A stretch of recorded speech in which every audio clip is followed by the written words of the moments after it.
सबको सादर प्रणाम। बच्चों को आशीर्वाद। बच्चे आप कैसे हैं? आशा है कि तुम सब सकुशल हो।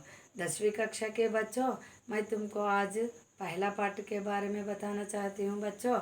वो पहला पाठ ही कौन सा है? बरसते बादल। बरसते का अर्थ क्या है बच्चों? बरसते का अर्थ वर्ष का पानी नीचे आना, वर्ष का पानी नीचे गिरना। बादल का अर्थ क्या है बच्चों? मेघ। बादल का अर्थ क्या है? मेघ। वर्ष का पानी नीचे आना, मेघों से पानी बरस कर वर्ष से रहकर नीचे गिरना, ये बरसते बादल। ये बरसते बादल कैसा पाठ है बच्चों? कविता का पाठ है। कैसा पाठ है? कविता का पाठ है। ये बरसते बादल कविता का पाठ को कौन लिखा गया है? सुमित्रानंदन पंत जी लिखा गया है। कौन लिखा गया है? सुमित्रानंदन पंत जी लिखा गया है। ये बरसते बादल में यही है, ये पहला ही उन्मुखीकरण, दूसरा ही उद्देश्य, तीसरा ही विधा विशेष, चौथा ही कवि परिचय, पांचवा ही विषय प्रवेश, छठवा ही पद और भाव। ये सब भी बरसते बादल के पाठ में लिखा गया है। ये पहला ही कौन सा है? उन्मुखीकरण। पहला ही कौन सा है बच्चों? उन्मुखीकरण। उन्मुखीकरण में एक छोटा कविता ही दिया गया है। वही कविता को गाती हूँ बच्चों, सुनिए।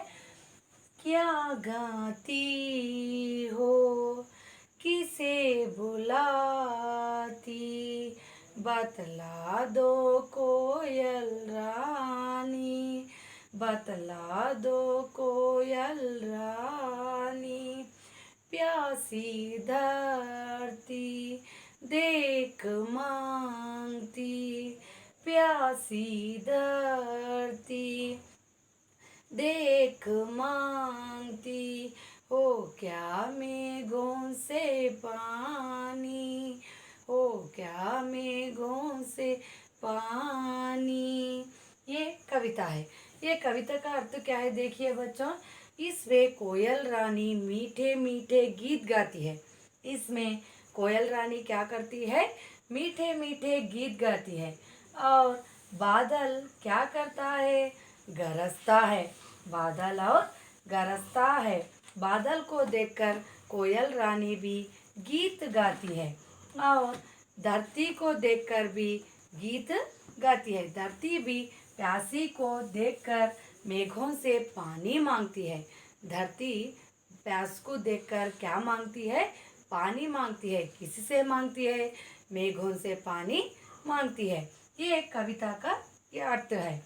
ये कविता में 3 प्रश्नों को दिया गया है। वही 3 प्रश्नों के बारे में देखिए बच्चों। पहला प्रश्न ही कैसा है बच्चों? मीठे गीत कौन गाती है? ये गीत में मीठे मीठे गीत कौन गाती है? कोयल गाती है। कौन गाती है बच्चों? ये पाठ में मीठे मीठे गीत कोयल रानी गाती है। कोयल रानी गाती है। दूसरा प्रश्न कौन सा है? प्यासी धरती पानी किससे मांगती है? प्यासी धरती पानी किससे मांगती है? प्यासी धरती पानी किससे मांगती है? मेघों से मांगती है। किससे मांगती है बच्चों? प्यासी धरती पानी मेघों से मांगती है। ये दूसरा प्रश्न है। तीसरा ही, बादल प्रकृति की शोभा बढ़ाते हैं कैसे? बादल प्रकृति की शोभा बढ़ाती है कैसे? देखो ये बच्चा, बादल नीली गगन में काले काले बादल छाया रहे हैं। नीली गगन में कैसे है? ये नीली गगन में बादल कैसे रह गए हैं? काले काले बादल छाया गए हैं।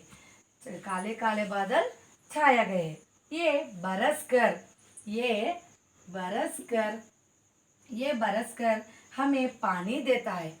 ये मेघ नीली नीली गगन में काले काले बादल छाया गया है। ये बादल से पानी नीचे गिर रहा है और धरती पर स्थित सारी प्रकृति को जीवन दान मिलता है। ये पानी नीचे गिरने के लिए धरती में, ये धरती पर क्या हो रहे हैं, पेड़ पौधे हरे भरे हो रहे हैं। पेड़ पौधे कैसे रहते हैं, हरे भरे पेड़ों रहते हैं। इस पर हर जगह हरियाली छा जाती है। ये वर्ष नीचे गिरने के पर हरियाली क्या होती है, छा जाती है।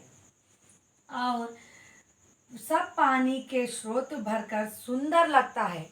जब ये सब कैसा लगता है, सुंदर, सुंदर से लगता है। और प्राणी मात्रा के जीवन में हर्ष उमड़ पड़ता है और सारा वातावरण भी खुशहाल होता है। ये सारा वातावरण भी क्या रहता है, खुशहाल होता है। बादल प्रकृति की शोभा बढ़ाते हैं। कैसे कैसे बढ़ाते हैं बच्चों, नीली गगन में काले काले बादल आते हैं। वो वर्ष के जैसा नीचे पानी पड़ता है। उसी कारण धरती की प्रकृति सुंदर से सुंदर रहती है और प्रकृति भी हरा भरा रहता है। उसी कारण ये बादल प्रकृति की शोभा बढ़ाती जाती है।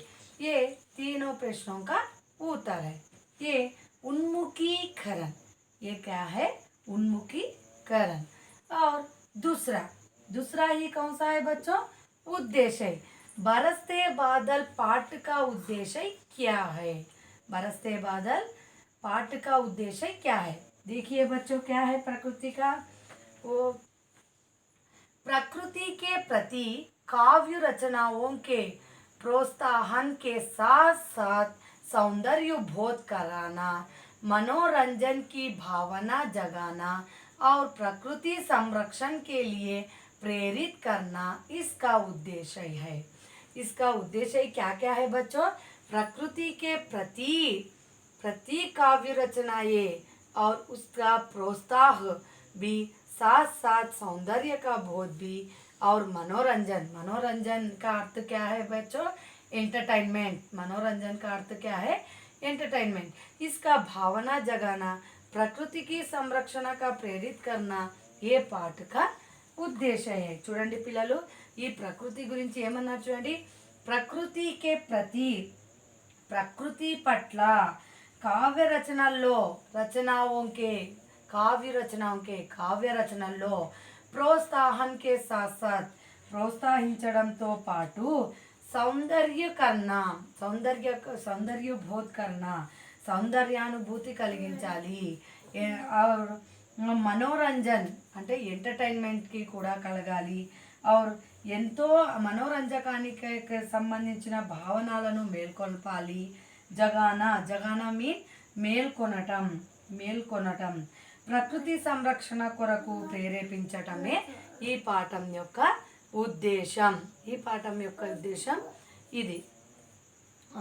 ये पाठ का उद्देश्य क्या है बच्चों, ये प्रकृति को रचनाओं करना, प्रोत्साहित करना और सौंदर्य बोध करना, ये पाठ का उद्देश्य है.